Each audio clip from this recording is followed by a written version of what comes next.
Buenas tardes, amigos de En Tus Propias Palabras. Soy Alejandro Ruiz. Miren, siempre tratamos de ser, como medio de comunicación, tratar de llevar una información real, concreta, precisa y veraz a todos ustedes. El día de hoy tengo el gusto de entrevistar a un gran amigo personal y obviamente del medio de comunicación Guau TV. Él ha estado aquí con nosotros desde que éramos Tu TV y siempre tiene un comentario grato, grato del cual dar, y más en temas de sexualidad. Guillermo Pérez León. Guillermo, muchas gracias. Ante todo, mil gracias por brindarme esta oportunidad. Antes que nada, ustedes lo recordarán que hemos estado ya normalmente en vía remota, virtual desde España. Para los que lo vean, es un milagro que estés aquí por cuestiones de salud. Pues sí. Lo celebramos y bueno, ¿qué te puedo decir? Es una bendición realmente que estemos aquí. Y un honor para mí poder estar acá desde hace mucho, pero mucho tiempo. Hemos reanudado contacto porque, bueno, estuvimos alrededor de 2 o 3 años que por problemas de salud yo estuve fuera del mercado. Pero como se dice, bicho malo nunca muere. No, claro que no eres bicho malo. Bueno, no mucho. Bueno, no, dejemos eso. Está bueno, Oye, está bueno. Memo, hay varias cosas que has venido a hacer aquí a México. Vamos a empezar con los proyectos y con los planes que traes. Pues sí. Pero antes que eso, te comento, tú has sido conductor de radio, de televisión, de medios de comunicación en general. Has sido responsable de páginas de información para todos, para los ciudadanos. Sí. Y en ese sentido, ¿cuál ha sido las etapas más bonitas que ha tenido, el mayor aprendizaje que has tenido? Fíjate que mi sensibilidad por comunicar viene desde que era prácticamente un adolescente. Cometí el grave error de no estudiar periodismo, pero la vida me ha llevado a los medios de comunicación. Yo me especialicé como sexólogo, pero en el trayecto de la formación se hacían actuaciones públicas. Y el profesor, en uno de los roleplay, me dijo, dedícate a comunicar en los medios el tema de la sexualidad. Y yo pienso que la mejor etapa que yo he vivido es la que estoy viviendo ahora. Fíjate lo que te digo. Ha sido un proceso largo, ha sido un proceso muy, pero muy de cuentagotas, pero al final te lleva a hacer lo que tú necesitas hacer. Luego también hay un antes y un después, ahí hay un tramo de lo que es ese espacio donde tú reflexionas, donde tú eres capaz de analizar cómo has vivido, y después de todo mi proceso de enfermedad, yo me he reiterado, creo que me he reciclado y que tengo muy claro lo que debo hacer. ¿Reciclado o renacido? Bueno, vamos a decir renacido. Yo también creo. Sí, porque yo creo que fui un aborto de la naturaleza, como dice, pues sí, pienso que la intención de los médicos, pero más que todo ese yo interior, que todo el contexto familiar me miraba como decía, te va a morir. Y yo le decía a mi hija, no me voy a morir. Estar en el umbral de la muerte es muy heavy. Es muy heavy porque pasan por tu mente todas las cosas buenas, todo lo que no hiciste, todo lo que dejaste de hacer. Y yo me recuerdo que en aquel momento yo me decía, no me quiero morir. Y ahora te digo, el tiempo cada vez te parece poco porque alrededor de uno van yéndose a la marcha muchas personas por el COVID, por X enfermedad, y eso te generaba cierto estrés. A día de hoy yo digo que me quiten lo bailado. Para adelante, pero lo suelto y carretera. Sin duda, fíjate que aquí algo que te entiendo perfectamente, algo que me pasó y fue una lección muy difícil de entender y era algo estresante. Es que yo tenía, cuando empezó la pandemia, yo tenía invitados que me habían confirmado y se suspendió obviamente los programas en vivo por respeto y por cuidados, ¿no? Y de repente me enteraba que ya se había fallecido, ¿no? O luego alguien que había entrevistado y a la semana me enteraba que había fallecido. Puta, ¿qué pasó? ¿No? ¿Qué está pasando? Exactamente, ¿no? lo vivimos nosotros. Mi profesor, mi mentor, Julián Fernández de Quero, que es uno de los precursores de la sexología contemporánea, sobre todo de hombres igualitarios, y toda esta línea que llevamos ahora de las nuevas masculinidades, tiene que ver precisamente en honor a ese profe que se fue en el primer ciclo del mes. Ese señor dio la partida. Luego empezamos a organizar con México la cumbre mundial de las neomasculinidades en honor a él, que había fallecido. Y Contacto a un amigo de toda la vida que vivía aquí en México, venezolano, y él era parte de ese equipo.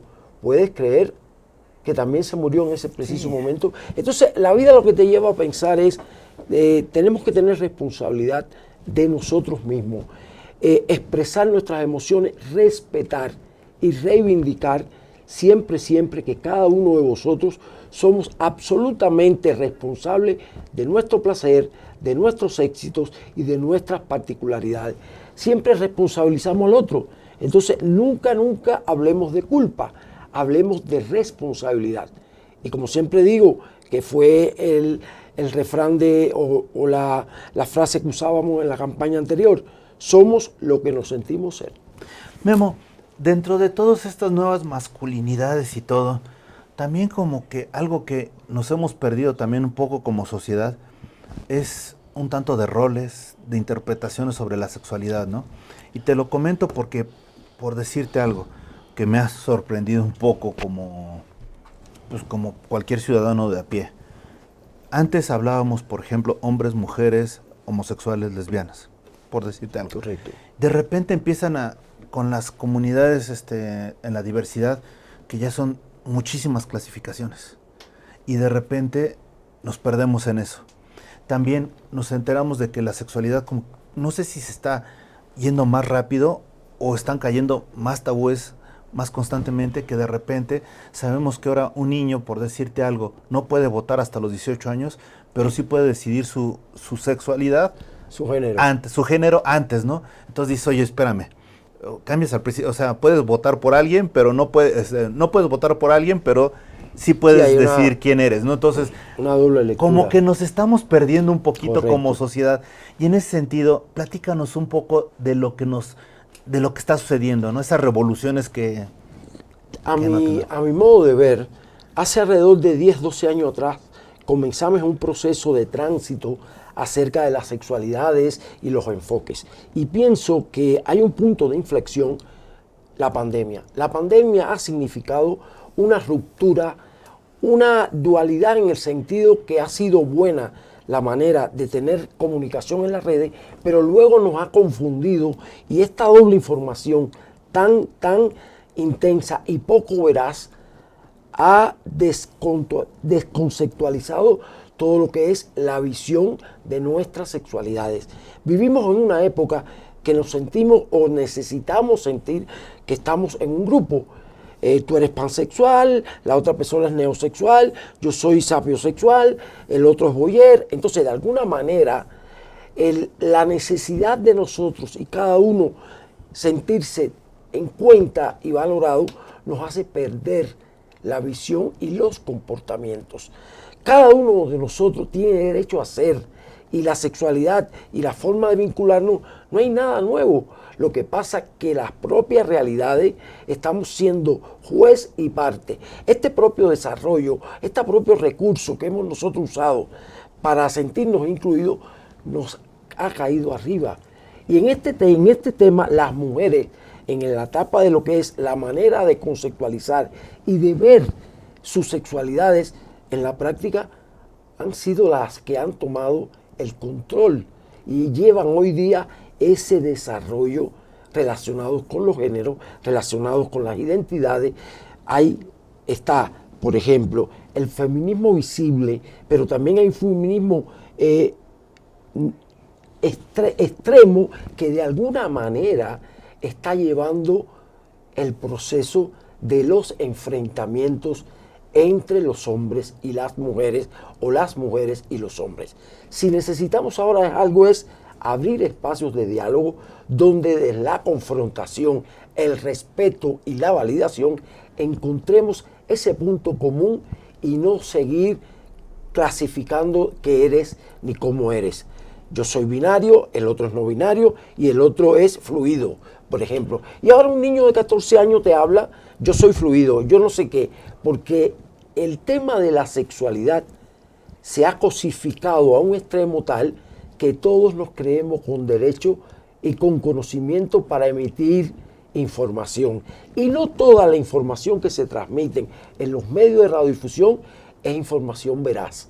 Hablaban hace un rato ustedes en la conversa de todo lo que es el inclusismo, de qué manera se están manejando. Cualquiera se lee un libro de Kaplan o de Adam Smith, se prende frente a una cámara y comienza a dar recursos para que la gente viva. La sexualidad de cada uno es distinta, es diferente. Hay sexualidades como seres humanos. Entonces, hoy por hoy, toda esta etapa yo pienso que lejos de ayudar, nos está haciendo perder el rumbo, de verdad. Y por eso reitero, los espacios de diálogo, el grupo de G17, que somos 17 profesionales del mundo de diferentes manifestaciones, hemos intentado hacer el manifiesto de los 17, que lo que lleva es impulsar propuestas puntuales para hacer práctico ese ejercicio de la inclusión que se queda en la teoría. Aquí hay algo que dijiste y me gustaría recapitular un poco. Vámonos a los infantes. Por ejemplo, y nuevamente lo cito, hoy se habla mucho de género fluido, etcétera, etcétera, pero realmente, un menor de edad, ¿a partir de qué momento puede decidir sobre su sexualidad?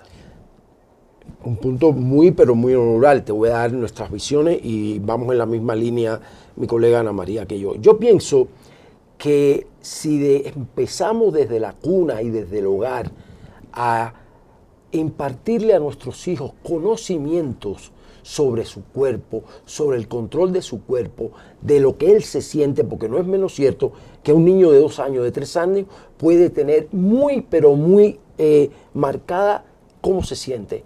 Y la sexualidad y las identidades se contextualizan de acuerdo a la persona, de acuerdo al individuo que la vive. Hay muchachos que pueden a los 4 años decir claramente cómo se sienten ser. Somos lo que nos sentimos ser. Sin embargo, hay otros muchachos que cumplen determinada edad y todavía no tienen claro, porque la familia, el hogar y el entorno, muchas veces la información que hemos recibido no nos ha educado, nos confunden. Y muchas veces confunden orientación del deseo con identidad de género. Yo me siento varón, yo me siento hembra, yo me siento intersex, porque también puede ser, que es lo que ahora ha sido algo más visible. Todos los gremios, todos los géneros siempre han existido, ahora se hacen visibles. Entonces, de alguna forma, la edad no es lo principal. Sin embargo, a nivel de ley que se están cuestionando, sobre todo en España, un niño de 14, 15 años puede decir quién es. Somos los que nos sentimos ser, porque cuando nosotros nacemos, nadie nos pregunta, tengo un órgano genital masculino y entonces yo soy varón y me gustan las mujeres. Nadie te pregunta. A ti te deciden, y aquí está muy, pero muy en conflicto el tema precisamente del intrusismo de la medicina.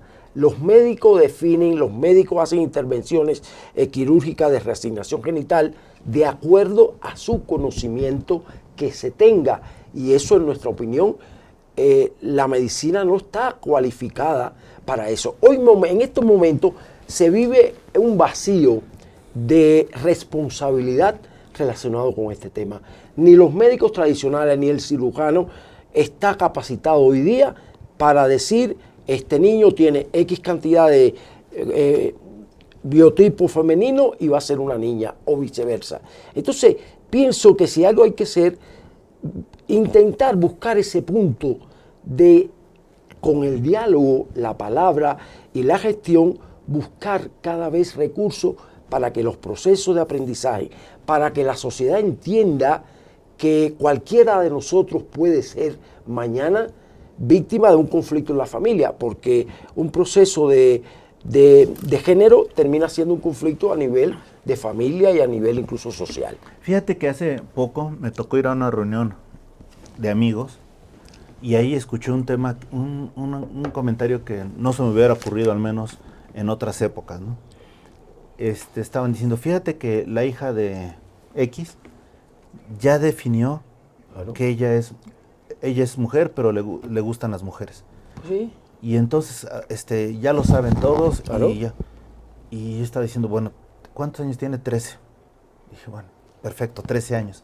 Y yo me quedé pensando, dije, esto en mis tiempos ¿Y cómo tú como, no lo hubiéramos como sabido. comunicador, cómo tú ves ese comentario? ¿Lo ves viable? ¿Lo ves Mira, práctico? yo creo, te voy a decir una cosa, como ser humano, más que comunicador, sí me tomó por sorpresa.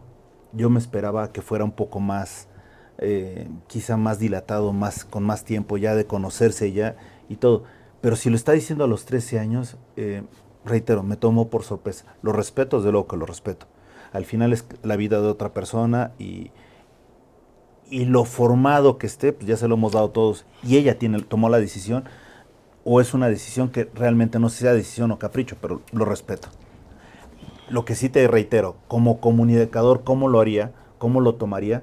Pues nada más trataría de buscar que la gente tuviera la mejor orientación De eso se para que trata. tomara sus De decisiones. eso se trata. Te reitero, pero como persona sí me tomó un tanto por sorpresa. Me imaginé que de esa decisión tendría que ser con más tiempo, ¿no? De vida.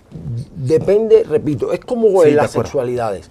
Hay niñas que ya a partir de determinada edad ya comienzan, son más sexualizadas, están más sexuadas, y hay otros que descubren la sexualidad después que cumplen 15, 16, 17. Y hay otros que son muy, pero muy temprano la manera de visualizarse y sentir la sexualidad. Yo pienso que en este aspecto depende mucho, primera, del contexto de la familia, de los conocimientos que tienen el hogar, los padres, pero luego hay una parte muy personal, y es esa parte que casi siempre estos niños, de alguna forma desde muy temprana edad, se sienten de esa manera, y ese proceso de cómo expresarlo, cómo yo soy capaz de hacer o ser quien necesito ser, depende mucho de cómo la familia lo ve. Y te voy a poner un ejemplo muy puntual. En el seno de nuestra familia, que en algún momento lo tendremos acá, mi sobrina, porque ya es sobrina, desde muy pequeño había una confusión y todos decíamos, oye, es muy flojito, tiene mucha pluma. O sea, de alguna forma el chamo era muy femenino y vivía en Cuba. En Cuba él empezó a moverse en un mundo muy abiertamente gay, y mi hermana, que no es una persona profesional, es una mujer muy de pueblo, y sus hijos de alguna forma le dieron apoyo. A día de hoy, mi sobrina llegó a Estados Unidos, va a cumplir un año ahora, se ha empezado a hormonar y ha pasado de ser, ¿me ayudas en esto, Pilar? El nombre de la niña, Camila. Ahora es Camila y era Yamil. Y luego yo, evidentemente, cada vez que puedo lo llamo, se ha empezado, porque aquí hay otro problema, no es solamente transitar. Luego de transitar, que me das pie para hablarte de algo que desde muy temprana edad, el doble discurso que hay a nivel social Sí. con las personas gay, las personas trans, que de alguna forma los marginan, que de alguna forma todo el tiempo, de alguna forma los minimizan, y luego viven de la sexualidad, ellos viven de su cuerpo. Y la pregunta es, ¿quiénes consumen ese servicio sexual? Pues precisamente la sociedad, el hombre, el empresario. Entonces, de alguna forma hay un doble discurso. Igual te parece un poco fuerte tocar, que lo toque, pero pienso que es muy necesario, porque entonces ese mismo trans que está en un proceso de hormonación puede llegar a buscar trabajo o alquilar un piso conmigo, que lo he usado sexualmente y luego no me da el plan. O sea que de alguna forma hay una contradicción social, que en la medida que trabajemos en el hogar, en la familia, en organizar y dar herramientas a esa familia que no la ha tenido, a ese empresario que no lo ha tenido, será cada vez mejor. Y por eso es tan importante, como hablaba mi colega, un plan de acción comunitaria, un plan de educación sexual, porque educar no es solamente en la parte de los encuentros íntimos. Precisamente las relaciones sexuales son afectos, son convivencia, son elementos que cada uno de nosotros debe aportar para que la gente crezca y se madure. Y fíjate que aprovechando que estamos aquí al aire, les voy a decir una noticia que tenemos al público.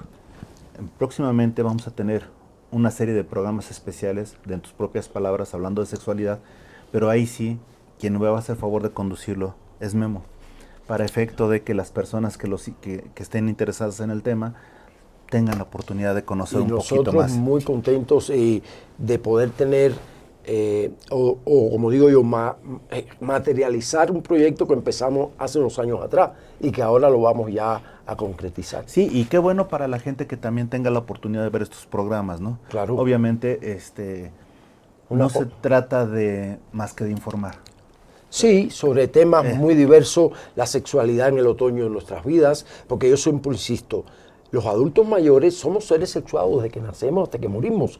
Y luego, a partir de una edad determinada, creemos que nuestros padres, que nuestros tíos, dejaron de tener deseo sexual. Y todas esas cosas es desmistificar el amor en el otoño de nuestras vidas, ser macho, varón, masculino en los tiempos que corren. Yo creo que el tema de la sexualidad nos está tomando mucho, pero mucho tiempo y luego nos sigue quitando el sueño. ¿De qué manera podemos enfrentar de otra forma todos estos procesos que se están viviendo? Desde el conocimiento, desde el aprendizaje. Es que eso es básico, Memo, realmente tener el conocimiento, porque muchas veces ni siquiera es información científica o técnica, son meras especulaciones o son chismes o es comentarios que salen desde una doble o triple, cuádruple moral. Exactamente. Y eso hay que tratar de erradicarlo. Exactamente. Incluso yo siempre digo, ¿cuántos libros hay de sexualidad? Miles. Sin embargo, como en la política y como en el deporte, todo el mundo se cree preparado para hablar o orientar de la sexualidad. Y es un error, porque una frase que usamos mucho y que la usó la colega, estamos educo-castrados, porque cada persona actúa de acuerdo a las normas urbanas y cada uno de nosotros es un ente personal, es un ser único. Entonces no se pueden dar reglas, no se pueden dar decálogos sobre cómo hacerlo. Damos herramientas. El sexólogo no es un neófito, no es lo más. No, no, no. Los sexólogos son personas y por eso es tan importante cuando hablamos de sexualidad. La educación no solamente es para el muchacho, para el niño. La educación es para ese trabajador sanitario, para esa persona que vive en el hogar, para esos padres que no saben hoy día cómo enfrentar ese proceso de tránsito cuando mi hija se levanta y me dice, yo me pongo pantalones. O sea, que no es nada nuevo, lo que ahora es más visible. Yo creo que ahora tiene la cobertura de las redes sociales, de qué manera ahora nosotros seducimos el cibersex, las plataformas digitales que sobre el porno, la pornografía es lo peor, porque expresan desde diferentes vertientes modelos ideales. Entonces, estamos en un momento muy crítico y muy difícil y solamente el diálogo, la comunicación y esa discusión armónica puede llevarnos a tener resultados alentadores, que qué cosa es precisamente, pues sencillamente el convivir desde el bienestar. Que dicho sea de hecho, tengo por aquí algo que me interesa comentarte, que es, nosotros hemos elaborado el manual de buenas prácticas para la convivencia armónica.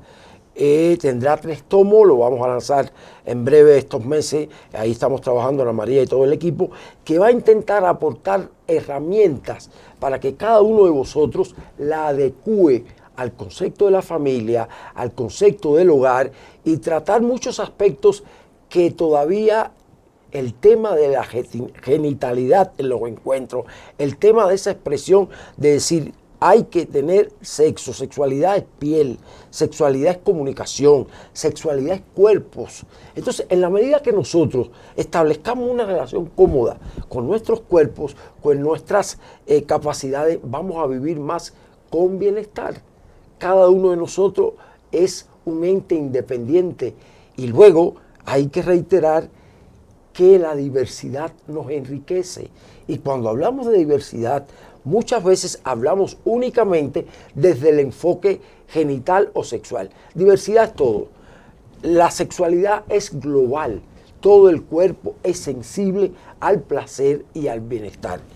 La diversidad nos permite crecer y volvernos mucho más validados y mucho más empoderados. Es justo decir que estamos aquí platicando Memo y yo, pero atrás de cámaras está todo el equipo que ha venido de España, cito a Ana María, Pilar, etcétera, pero van a decir ¿por qué? Porque lo que queremos es dar una visión en estos programas que se van a hacer muy, muy importante para ustedes que nos están viendo. Y sobre todo, obviamente no vamos a poder informar de todo, pero Claro. cuando menos daremos una pizquita de lo que se va a Una hacer. pincelada. Y fíjate que algo que me llamó mucho la atención, platicando también con amigos y en reuniones, qué difícil es ser mujer y sobre todo ama de casa en México. Y te lo digo bueno, en México yo creo que toda Latinoamérica, si no es que en Iberoamérica o si no es que a nivel mundial, ¿no? Y te lo digo porque, por ejemplo, comentábamos el caso de que la otra vez, bueno, llegó una ocasión un niño con su papá y dijo, oye papá, Correcto. me quiero masturbar. Nos quedamos con eso. Sí, me quiero masturbar. Y entonces dijo, a mí no me vengas con eso, que te lo explique tu mamá, en primer lugar. Va con la mamá y resulta que la mamá tiene que ser, además de todo las labores que tiene que hacer dentro de su parte en el matrimonio, tiene que ser instructora sexual, ¿no? Con la información o de formación que tenga ella también. Porque nosotros asumimos que ellas conocen todo. Y no es así. Y resulta que no, imagínense. Ahora, tú lo que has dicho, las nuevas tendencias, etcétera, que realmente no son nuevas tendencias, sino nada más cosas que de repente ahorita se están tratando, ¿no? Sí. Digo, por mucho que quieran, ¿qué vas a ver, no? No porque Pero la fíjate, minimices, sino porque de alguna manera tenemos que tener el sentido común para decir, oye, si no sé de un tema, me preparo, pero no puedo delegar todo. Adelante. Fíjate que en este aspecto, y bueno, ahí está también el grupo que sabe que hemos sido así. Nosotros tenemos en nuestro equipo, que nosotros somos el grupo del G17, que son los 17 países, pero tenemos también activistas del tema de lo que es las identidades. Nosotros tenemos un contacto que lo queremos tener incluso de miembro de participante o comentarista en el proyecto nuestro. Este chico tiene ahora justamente 18 años recién cumplidos. Justamente estuvimos 2 años que nos resistimos a llevarlo a un programa porque no tenía la edad suficiente. Y este chico ha hecho su tránsito desde que tenía alrededor de 11, 12 años. Sus padres son medianamente preparados, son elementales. Sin embargo, el valor que tiene la familia, el hogar, los mayores que son parte de esa persona que está en proceso y ha cumplido sus 18 años y ya es un varón. O sea, que de alguna manera actúa y es un comunicador. Entonces, el contexto de la familia, esa familia que no tiene conocimiento, es la que hay que preparar. Pero como no sabemos exactamente quién tiene conocimiento y quién no, el trabajo nuestro como organización es precisamente establecer marcos internacionales, trabajo de campo, contactar. Ahora nosotros en breve comenzamos un trabajo con la comunidad transgénero aquí de México y por supuesto que vamos a interactuar desde formaciones puntuales. ¿Cómo se puede hacer? Talleres vivenciales. Los talleres vivenciales donde cada quien reclame, se reconozca, se acepte y desacostumbrarnos y desaprender temas tan importantes como es sentirse varón, sentirse hembra, el objetivo del placer. O sea que hay un proceso de empoderamiento a través del diálogo, los espacios comunes para que la gente aprenda. El Cineforum es otro recurso importantísimo. Entonces, el trabajo no es de 2 días. De la noche a la mañana nosotros no vamos a tener muy claro que ya todo terminó. No, van a seguir apareciendo informaciones determinadas que dice, bueno, ¿qué ha pasado acá?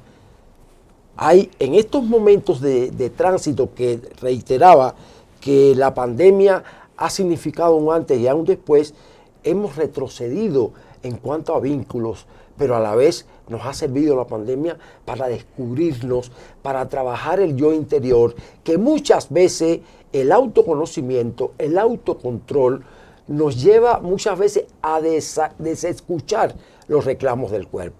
Y eso se transmiten después en códigos o elementos de enfermedad, recursos que el cuerpo habla y te reclama precisamente a través de algún tipo de padecimientos crónicos y se convierten después en enfermedad. Fíjate, Memo, que ahorita dijiste algo que es importantísimo. Hablaste de la pandemia y realmente no estábamos preparados para una situación así. Absoluto que no. Y bueno, podemos destacar dentro de las noticias de la pandemia, diciendo de la vacuna, etcétera, pero en casa, Quizá nos vamos con la nota que sorprendió a todos, ¿no? Se incrementó la violencia, violencia en casa, obviamente. Obviamente, normalmente la víctima propicia era la mujer. Pero quitando esa noticia, que es muy importante, pero nada más minimizándola un poquito, algo que sorprendió es el conocimiento de los padres de sus hijos y de las personas que estaban con ellos. Porque decían, no conozco a las personas con las que vivo. No las conozco. No las conozco. Y aquí algo importante es que decían, de repente resulta que mis hijos menores, etcétera, tienen hábitos o tienen tendencias, intenciones que en mi vida me había imaginado y ahora tengo que yo resolverlas. ¿Y sabes qué es lo bueno o lo malo? Las redes sociales, pero la información o desinformación que tú puedes llegar a tomar de ellas. Correcto. Porque te ibas a un programa, etcétera, y pensabas que ese era el programa básico, ¿no? Pero no confrontabas contra nada, y resulta que podías llegarte a tener elementos que eran erróneos Absolutamente. para informar. Y aquí te hago la pregunta, Memo, ¿cómo como responsables de Internet, como responsables de las redes sociales, realmente cómo debemos clasificar la información que captemos? Fíjate, es muy importante porque no siempre, como acabas de decir, la información que nos llega es información veraz. Entonces se cae en el campo de nadie.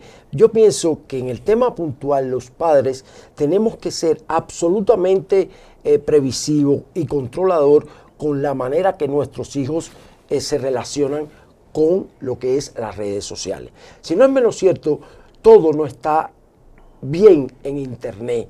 Sin embargo, solamente el hecho de poder hablar abiertamente de este tipo de temas nos va a favor ante el imposible. Entonces, ¿de qué manera lo podemos hacer? Siendo 100% previsivo, pero sobre todas las cosas, que cada uno de nosotros sienta que tenemos que aprender, hay que pedir ayuda, hay que asistir a espacios, hay que pedirle a nuestro médico de cabecera, hay que pedirle a nuestro psicólogo nuestras realidades, porque el problema no viene de los niños, el problema viene que nosotros actuamos como hemos aprendido, y muchas de las razones de la causa actual de la violencia en el hogar y en la familia viene dado precisamente por esa manera en que las mujeres han aprendido, se han autogestionado, y esa negación del hombre a aceptar que hemos perdido privilegios, que ya no somos lo que éramos y que de alguna forma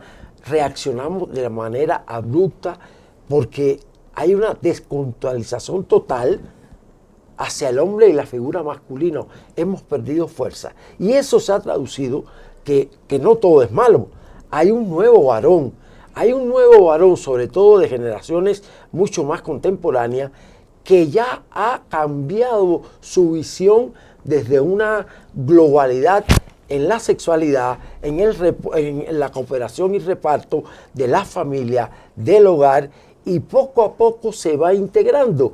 No se trata del feminismo extremo ni las masculinidades tradicionales enfrentadas, no. Se trata de una toma de contacto, de una manera de establecer vínculos sanos, vínculos afables sobre la expresión de la igualdad y la convivencia armónica desde la transversalidad. Qué importante lo que estás diciendo, Memo. Y aquí otra de las cosas que yo te hago la pregunta, regresando al tema donde vas a hacer actividades aquí en México y sobre todo en Latinoamérica, ¿qué sigue para ti? Pues sigue bastante visión práctica de algo que hemos elaborado durante mucho tiempo, sobre todo en los últimos años, en el último año. Yo pienso que hay que no perder la visión, no perder ese objetivo que ya tenemos y buscar vínculos, buscar aliados. Por ejemplo, lo que hemos logrado contigo, creo que es una manera de nosotros transmitir desde acá para América Latina y para el mundo conocimientos que no soy yo soy un elemento a lo mejor de cohesión, pero tenemos tantos profesionales tan capacitados y que están en la postura de decir, vamos a apostar lo que sé. Que es duro, que económicamente cuesta mucho, que todavía hay no solamente ese pseudo coach, hay pseudo representante, pseudos activista, porque lo hemos vivido en carne propia, que bajo el escudo de la cooperación, que bajo el escudo de la solidaridad, terminan siendo unos bribones, terminan siendo prácticamente mercaderes de lo que es la igualdad, la diversidad. Estamos en la etapa de los nombres o de elementos como son la violencia en el hogar, está claro. Pero también en esta etapa se presta o se confunde mucho para desinformar o hacer propuestas que no ayudan. Por eso hay que poco a poco buscar ese elemento común de asesorar. Yo no tengo la verdad, yo necesito de Ana, yo necesito del otro, yo aporto, pero de cara a los medios de radiodifusión, que México lo está llevando bastante bien. Ayer estuvimos reunidos con algunas organizaciones y universidades, y aquí hay un control que en otros países no lo hay, de qué contenidos o qué parámetros tiene que llevar una formación. Y a mí me parece válido, a mí me parece muy, pero muy puntual que las personas que reciban ayuda, que reitero, no solamente estamos hablando de la familia, estamos hablando de los profesionales sanitarios, de los psicólogos, de los sexólogos, de esos funcionarios públicos, los órganos policiales, deben saber cómo es la vida de una persona intersex, deben saber cómo tratar, porque reitero, todavía la sociedad habla ese doble discurso de que tolero, no hay nada que tolerar. Se trata de respeto, se trata de validación y se trata de que cada quien sea absolutamente responsable de la manera de proyectarse, por supuesto, desde la ética del consenso, desde la ética de aprender a pedir y hacer lo que quiero ser. Todavía la ciudadanía, las normas urbanas terminan de alguna forma apartando o excluyendo lo que es diferente, y es un error. Sin duda, fíjate que algo que me llamó mucho la atención también cuando estábamos preparando el tema, y otros programas, hablábamos de qué vendría a ser primero. En México, por ejemplo, un presidente diverso, abiertamente una sexualidad distinta, o una mujer. ¿Y sabes qué es lo que la mayoría se iba con la finta? Contestar, mujer o diverso, ¿no? Pero realmente cuando pocos decían, no me interesa que sea. Pero fíjate. Permíteme, me interesa que sea un ciudadano que vea por nosotros. Exactamente. O sea, ¿a ti qué te importa la otra situación? Es una cuestión interna. A mí me interesa que vea por mí. Pero luego detrás de esa respuesta hay una mala visión que tenemos, porque normalmente el tema de la orientación sexual y la identidad de género es preponderante para presentar a alguien.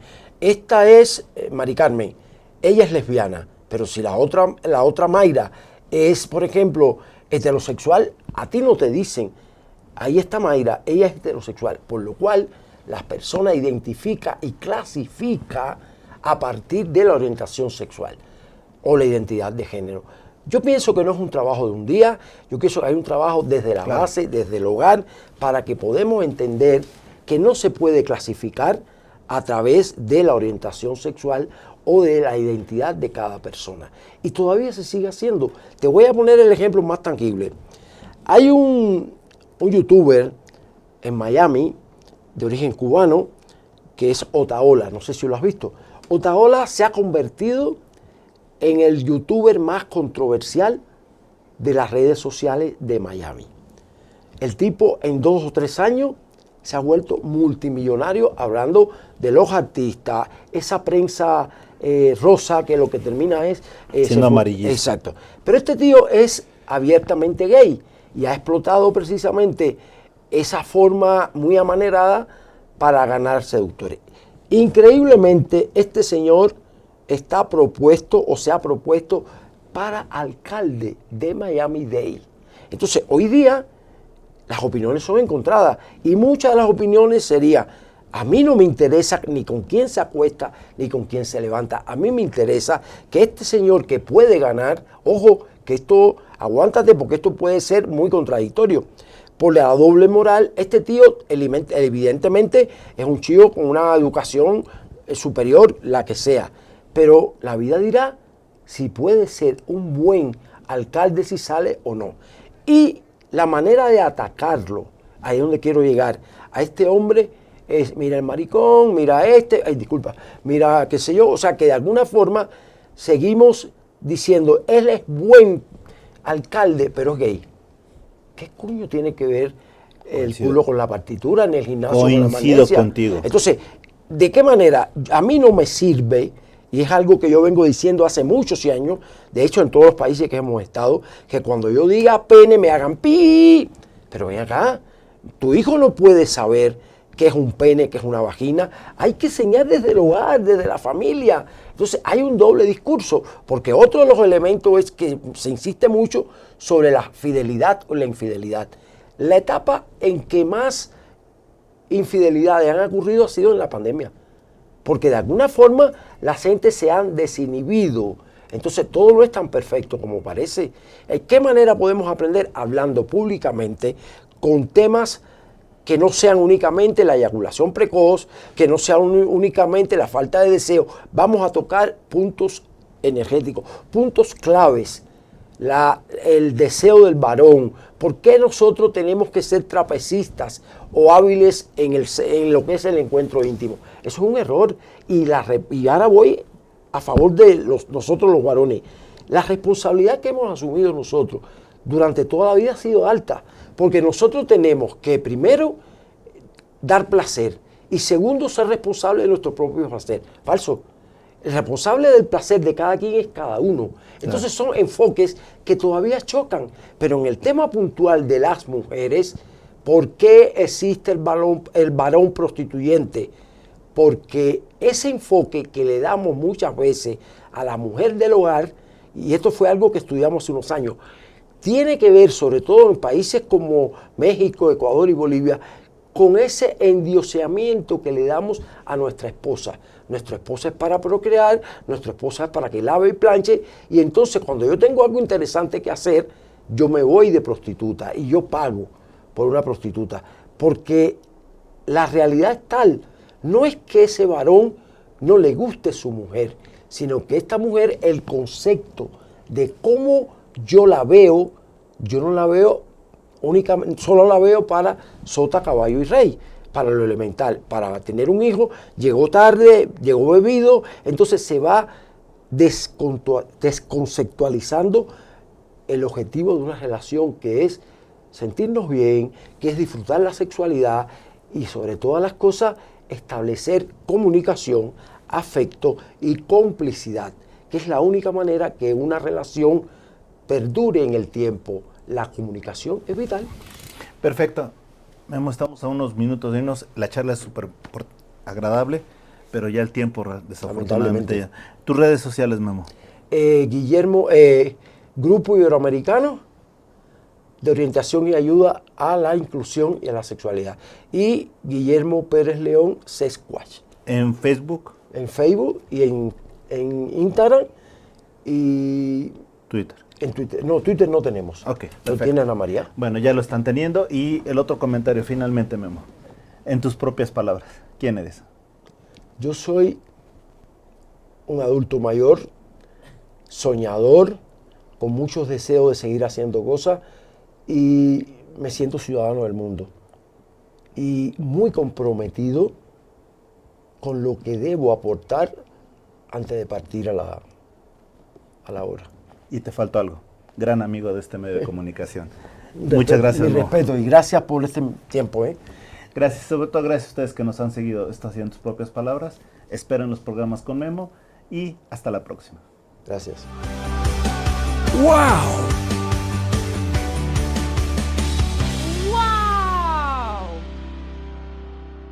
¡Wow! MX.tv